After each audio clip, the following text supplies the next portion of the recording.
Om Swastiastu, para pemirsa sekalian yang saya kasihi. Dalam video ini saya ingin berbagi wawasan dengan tema terapkan makna tradisi jagongan untuk menjaga kesucian alam, supaya alam yang kita huni ini memberikan keharmonisan, kenyamanan, ketentraman, dan kesejahteraan. Saudara sekalian yang saya kasihi, semenjak merebaknya wabah virus corona tentu membuat kita punya perekonomian jadi terpuruk, yang membuat kehidupan kita rasanya kurang nyaman ya, kurang tenang, kita dibuat kita gelisah. Pokoknya begitulah, memberikan masalah yang luar biasa itu wabah virus corona. Nah, di siang hari juga dewasa ini, kalau siang hari itu panasnya luar biasa, itu akibat pemanasan global ya. Tentu kita kurang nyaman jadinya. Demikian juga kalau di dunia pertanian, merebaknya itu hama pertanian atau meledaknya hama pertanian, waduh, membuat kehidupan kita sebagai petani jadi kurang sejahtera. Nah, mengingat kondisi yang demikian, tentu kita sebagai manusia pada umumnya yang menginginkan kehidupan kita ini kembali normal seperti sebelum terserang wabah virus corona. Kalau bisa alam ini tidak ada bencana alam, kalau bisa juga di dunia pertanian hamanya tidak terlalu membludak, supaya sedang-sedang saja. Tentu kita menjadi rasa nyaman ya. Nah, kalau kita menginginkan kehidupan yang demikian, kita semua harus mau turut serta menjaga kesucian alam ini. Nah, untuk menjaga kesucian alam, saya terinspirasi oleh tradisi masyarakat Jawa yang melakukan jagongan di malam hari ya. Nah, tradisi jagongan itu adalah tradisi berjaga-jaga di rumah orang yang baru melahirkan. Nah, untuk menjaga keamanan si jabang bayi, yang konon katanya kalau bayi yang baru lahir itu baunya masih amis. Nah, baunya itu akan menggoda selera orang-orang yang punya ilmu hitam atau black magic, dan juga mungkin menggoda selera dari para makhluk halus untuk menyantap si jabang bayi.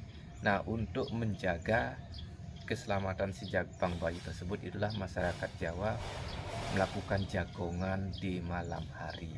Nah, jagongan itu tentu diawali dengan baca-baca atau doa-doa sesuai dengan orang Jawa kan banyak beragama Islam, di doa Islamnya dipakai. Nah, setelah itu supaya tembus bergadang sampai 3 hari, maksudnya sampai semalam suntuk, disertai dengan main gaple, main remi, atau main domeng kayak begitu. Nah, ini tradisi jagongan itu dilakukan sampai 3 hari berturut-turut. Nah, di balik tradisi jagongan tersebut saya menemukan ada nilai filosofi, ada makna yang bagus sekali dipakai untuk menjaga kesucian alam. Adapun maknanya itu saya temukan dari kata jagong itu sendiri. Nah, kata jagong ini saya temukan itu merupakan pesan singkat ya. Nah, karena merupakan pesan singkat, nanti setelah kata jagong dipanjangkan baru pesan atau nilai keagamaan baru ditemukan atau diketahui dengan jelas. Nah, pertama kata jagong saya panjangkan menjadi ja, itu menjadi penjaga, gong itu menggonggong. Jadi kalau dihubungkan dengan binatang yang ada di rumah kita, itu kata jagong itu merujuk pada binatang anjing yang tugasnya sebagai penjaga. Nah, karena sebagai penjaga dia suka menggonggong dia. Setiap ada orang yang datang ke rumah kita pastilah digonggong. Anjing yang duluan tahu, sehingga kita yang punya rumah bisa tahu. Nah, dengan adanya anjing punya tugas menggonggong di rumah, akan memungkinkan orang yang berniat tidak baik seperti maling itu tidak jadi, dia takut jadinya mau mencuri. Ada anjing galak gitu, lari dia, tidak jadi mencuri. Begitu juga seandainya ada yang halus-halus, itu bisa jadi dia takut karena ada anjing. Nah, kita ketahui di malam hari anjing itu kan melonglong deh, suaranya panjang, oh. Nah, itu menurut orang katanya anjing itu melihat yang halus-halus yang tidak bisa dilihat oleh mata. Mungkin adanya jenis bangsa tuyul yang mau mencuri ke rumah itu, mengambil uang karena ada longlongan anjing seperti itu, dia si tuyulnya lari. Nah itu nilai yang pertama atau makna yang pertama, itu menunjukkan tradisi jagongan itu sama dengan tradisi seperti anjing menggonggong ya. Kenapa? Ketika lafal suci diucapkan mengawali jagongan itu, dimana lafal suci atau mantra suci menurut Islam itu kan diyakini berguna untuk mengusir yang bukan-bukan, yang halus-halus itu, yang cenderung mau mencelakai si jabang bayi. Nah itu mantra atau lafal suci itu sebagai penangkalnya atau sebagai pengusirnya. Nah sekarang nilai yang kedua saya hubungkan dengan filsafat agama, di mana kata jagong saya panjangkan menjadi ja, itu menunjukkan japa mantra. Gong itu saya panjangkan menjadi gemakan mantra suci Om. Ong atau Om disingaukan jadi Om.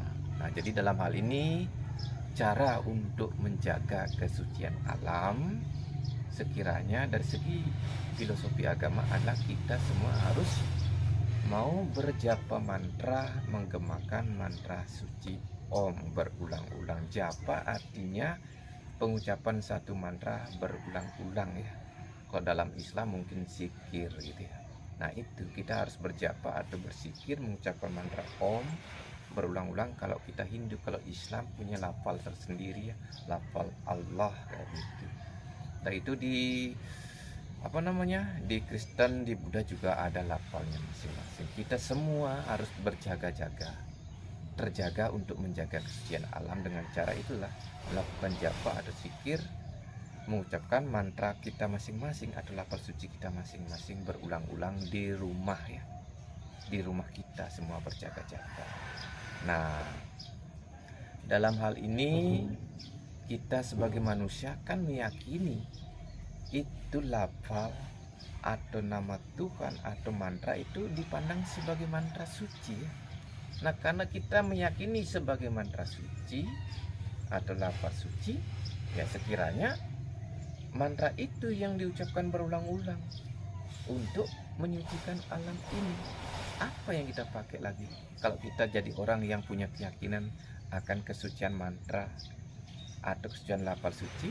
Nah, solusinya untuk menjaga kesucian alam tentu mantra itu yang kita yakini kita harus ucapkan berulang-ulang bersama-sama supaya alam ini kembali suci. Nah ini yang jarang dilakukan oleh orang, walaupun ada orang yang sudah berusaha menjaga kesucian alam dengan mengucapkan mantra suci berulang-ulang, banyak orang tidak begitu yakin, malah menyepelekan. Masa untuk apa itu mantra? Mantra melulu dapat apa? Nah ini orang yang tidak paham, atau pahamnya atau mengertinya agama baru sekedar baunya saja, belum mengenal isinya agama atau ilmunya agama. Nah sudah sekalian, di malam hari anjing punya kebiasaan melonglong itu dengan menyuarakan nah itu kalau saya perhatikan longlongan suara anjing itu terdiri dari 3 aksara suci menurut Weda ya. A, U, M. Nah itu longlongan anjing yang panjang dengan bersuara A, U, M itu mengisyaratkan itu kode alam buat kita sebagai manusia, supaya kita mau berjapa mantra diawali dengan pengucapan mantra Om atau Aum secara panjang. Contohnya kayak begini, kalau mau mengawali japa mantra atau mengucapkan mantra apa aja, Om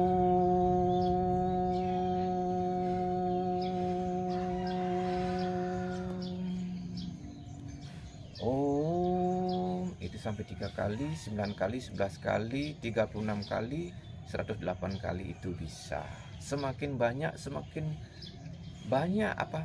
kesucian mantra itu menyebar ke alam semesta. Nah ini ada pengertian zat, energi, dan gelombang. Setiap zat mengandung energi ya. Nah ini mantra suci tentu mengandung energi.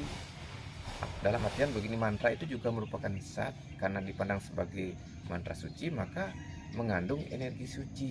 Nah, energi suci pada mantra ini supaya menyebar harus lewat gelombang, dalam hal ini gelombang suara. Jadi kita harus suarakan itu mantra biar kekuatan mantra suci itu menyebar ke alam semesta beramai-ramai kita. Jadinya alam ini penuh dengan energi suci, sehingga hal-hal negatif yang menimpa bumi ini, menimpa alam semesta ini jadi menjauh, dia berkurang. Nah, itu logikanya. Nah, ini dalam bahasa Bali melonglong itu disebut dengan nyalung. Nyalung itu juga merupakan pesan singkat yang saya panjangkan menjadi nyaluwung. Jadi dalam hal ini jika kita mau melafalkan mantra Om atau nama Tuhan sesuai dengan keyakinan masing-masing, maka alam ini akan mau menjadi baik. Kan kayak begitu. Kalau melonglong sendiri saya panjangkan menjadi, pertama melonglong saya panjangkan jadi memohon pertolongan biar kagak kecolongan. Kan begitu, kita memohon pertolongan kepada Tuhan dengan mengucapkan mantra suci atau nama suci Tuhan agar Tuhan hadir menolong kita sehingga kita tidak jadi kecolongan, Tuhannya yang menghalangi. Kayak begitu. Yang kedua, melonglong saya panjangkan memohon pertolongan agar pikiran dan perasaan terasa plong. Nah, ini dapat saya terangkan dalam kehidupan sehari-hari kita bekerja, akan mungkin kan pikiran kita terasa sumuk, bingung, kacau, ruwet. Nah, supaya kembali menjadi plong, lega, kita harus memohon pertolongan kepada Tuhan, kepada Ide Sang Yang Widiwasa, dengan cara mengucapkan mantra Om berulang-ulang sebanyak-banyaknya, disertai mantra lainnya, mantra Gayatri, mantra Om Namah Shivaya, Om Namo Narayanaya, dan lain sebagainya. Nah, itu caranya. Nah, para pemirsa sekalian, dihubungkan dengan kepanjangan kata Jagong tadi, yaitu japa mantra, gemakan mantra Om. Sekiranya nama anjing itu ya, nama binatang anjing itu saya panjangkan menjadi aku nurut japa mantra ingat Tuhan dengan mengucapkan mantra suci Om. Sepertinya begitu jadinya. Nah, selanjutnya kalau kita tidak mau menurut ingat japa mantra untuk mengulang-ulang mantra suci, kita hidup kita sesuai dengan kepanjangan kata anjing. Anjing saya panjangkan menjadi bajingan jadinya. Nah, kenapa? Nah, jawabannya karena ini anjing kan punya nama lain asu ya. Asu itu menunjukkan nafsu. Jadi kita tidak mau menurut berjapa mantra ingat mantra suci Om itu karena disebabkan kita hanya nuruti hawa nafsu aja. Kalau hidup hanya nuruti hawa nafsu, otomatis kita mau tidak mau kita tergolong sebagai orang yang bajingan namanya.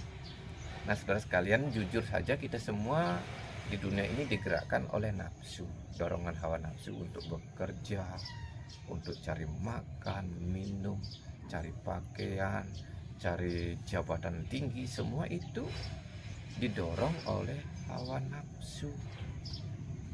Nah, kan selain nafsu mendorong kita untuk meraih sukses, keberhasilan dalam dunia ini, nafsu itu merupakan memiliki efek samping, dia dapat mengotori alam semesta. Jadi dalam hal ini alam ini ternoda karena nafsu kita. Nah, sadar akan nafsu kita dapat menodai alam semesta, maka kita harus tersadar untuk menjaga kembali kesucian alam itu sendiri dengan mau melakukan japa mantra, ingat mantra suci Om atau nama suci Tuhan lainnya berulang-ulang ya. Diulang-ulang. Pagi kita harus sempat menjaga kesucian alam, melakukan japa.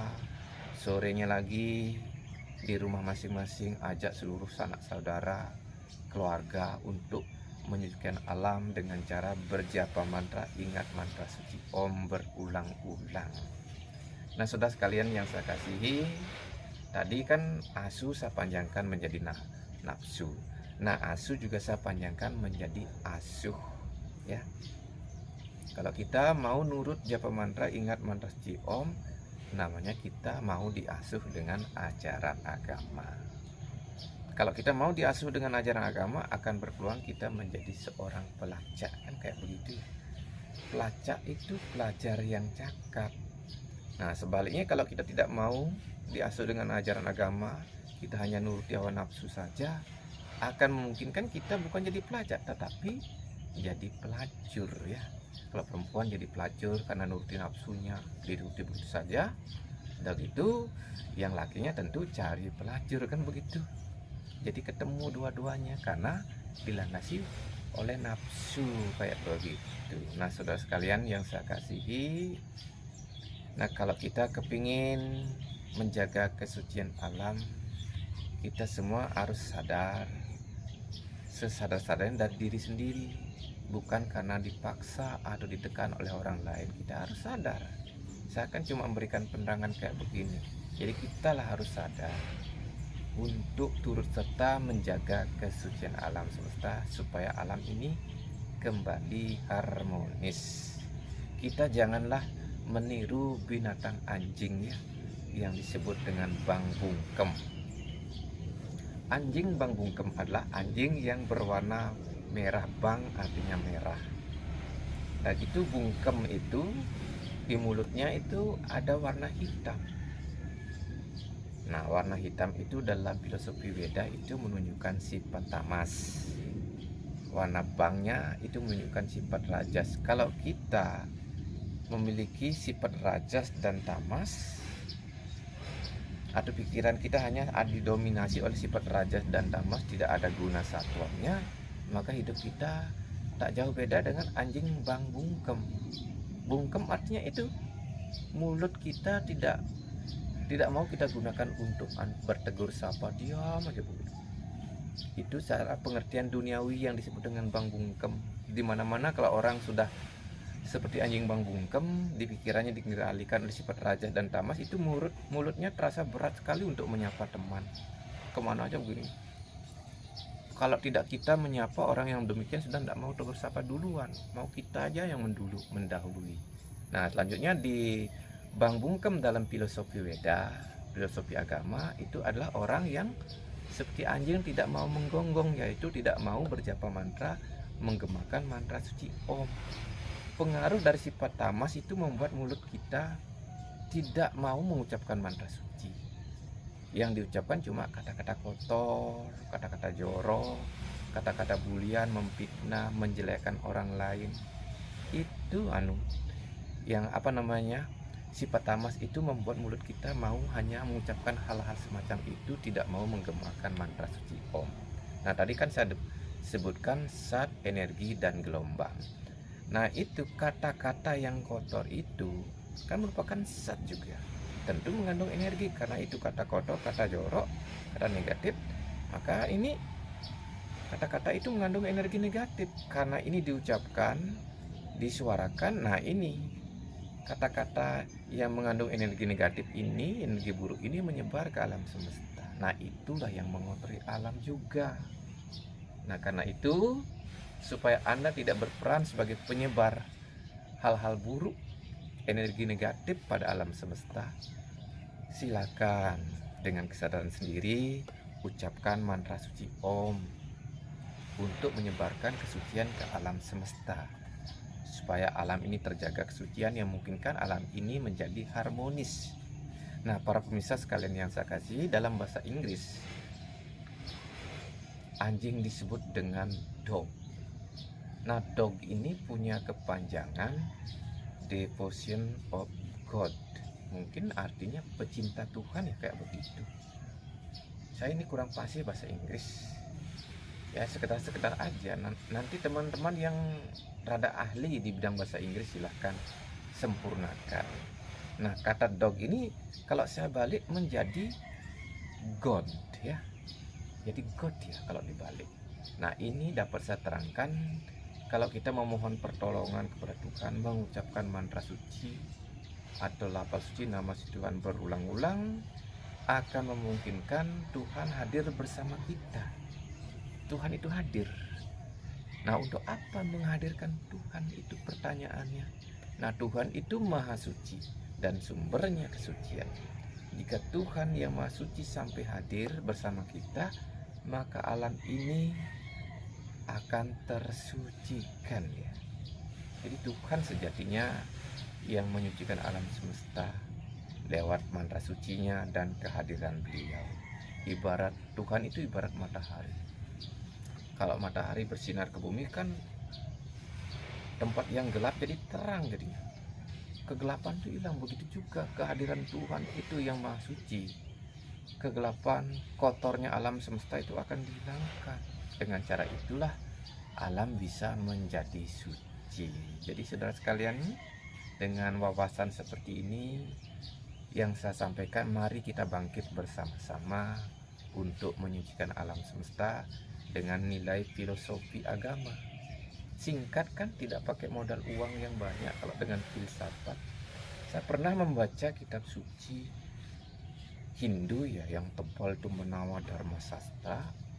Di sana dikatakan yadnya yang terdiri dari pengucapan mantra-mantra suci itu nilainya 10 kali lipat dibandingkan dengan yadnya yang berupa upacara-upacara yang ditetapkan dalam kitab suci Weda. Kalau di Bali mungkin upacara-upacara yang ditetapkan oleh lontar, itu yadnya yang terdiri dari pengucapan japa mantra itu katanya 10 kali lipat lebih tinggi nilainya. Itu kata kitab suci. Cuma pada saat saya berbicara ini, saya tidak membawa kitab suci karena kitab suci saya di rumah jauh. Ini saya lagi dalam acara itulah, berkelana jalan-jalan. Karena apa? Ini mengikuti hitungan anak anjing. Menurut orang tua kan dibilang ada asu, aja, guno, paksu, ketak, kiyul, kan begitu.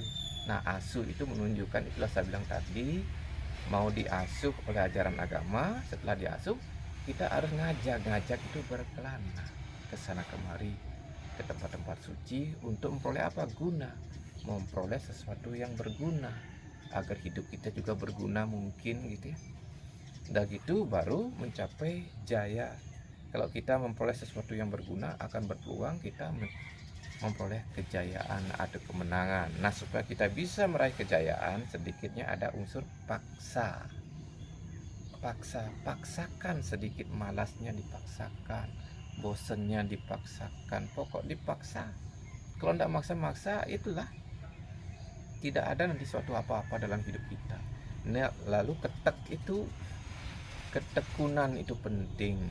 Kalau tidak ada ketekunan di dalam diri kita, nanti itulah terakhir itu kiul. Hitungannya kiul artinya males. Salah satunya malas, tidak mau menggonggong gitu ya. Kalau sudah kiul atau malas, nanti uangnya di rumah sering dikerjain tuyul, kan begitu. Nah, ini tuyul itu yang secara gaib, secara mistis itu memang diciptakan oleh Tuhan untuk orang yang kiul, orang yang malas. Punya uang hanya untuk kepentingan sendiri, tidak mau ingat Tuhan, tidak mau beryadnya secara ilmu agama, itu menurut Tuhan dalam kitab suci menurut kita tergolong pencuri juga, pencuri rezeki milik Tuhan. Nah, itu karena kita sebagai pencuri, maka wajarlah dilepasin pencuri halus, yaitu tuyul, karena kita kiul, kan gitu. Itu kan juga kenapa tuyul mencuri, karena itu secara hukum agama rezeki orang yang diperoleh dengan cara lupa pada Tuhan, lalai dalam keseharian, itu rezeki curian juga. Nah, karena rezeki curian maka diambil oleh bangsa pencuri, kan begitu jadinya. Itu dalam pemikiran saya, wawasan saya kayak begitu. Karena itu supaya kita semua tidak dianggap sebagai pencuri rezekinya Tuhan, harus kita turut serta melakukan japa mantra yang merupakan yadnya yang lumayan. Kalau di Manusmriti bilang tertinggi kalau japa mantra. Nah, di sloka lain dibilang 10 kali lipat lebih tinggi nilainya dibandingkan dengan upacara yang berupa yadnya yang berupa upacara-upacara yang beragam yang merupakan sudah menjadi ketetapan dalam Weda dan juga dalam ketetapan di lontar-lontar gitu. Ini kan sederhana, ringan kok. Bukan berarti saya melarang orang-orang melakukan upacara seperti tradisi, silakan, tapi ingat ini dalam keseharian, jadikan kebiasaan. Toh juga kalau sehari-hari melakukan japa mantra tidak keluarkan uang kok, cuma itu kita meluangkan waktu aja untuk mengucapkan japa mantra pagi sore, tidak pakai uang, tidak habis kok uang Anda untuk melakukan japa mantra, karena tidak pakai uang, cuma ucapan aja kok, kata-kata aja itu diucapkan bareng-bareng. Yadnya yang ringan, yang lain upacaranya kalau memang ada hari feodalan, wali, silahkan jalankan. Tapi ininya jangan dilupakan, japa mantranya dalam keseharian. Jangan sampai menerapkan secara filosofi kita menjadi ribut, kan tidak ada gunanya. Karena itu jalankan saja. Kalau memang itu rasanya masih di perasaan harus dijalankan, jalankan saja. Bila waktunya nanti saudara akan mengerti sendiri, tidak dipaksa-paksa akan mengerti. Haruskah itu upacara? Itu jadi pertanyaan dan Anda nanti menjawab sendiri, bukan saya ya. Karena itu kita semuanya tidak dapat dipaksakan secara seketika ya. Untuk berubah tidak bisa.